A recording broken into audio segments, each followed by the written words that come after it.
So yung mga idol, nandito tayo sa Parañaque City sa Metro Ballers Basketball League. Mabigat ang labang ngayong gabi mga idol. Pringoy versus Alonso.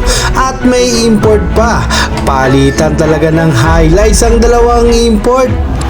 Mapapanood din natin dito si J-Mart Malyari, Hilario at marami pang MPBL player ang mapapanood natin dito mga idol at mga sikat sa mga ligang labas at ang isang ex-PBA na si Nico Ilorde mga idol, mapapanood din natin siya ngayong gabi. Kaya tara mga idol, umpisahan na natin ang bakbakan dito sa Metro Ballers Basketball League.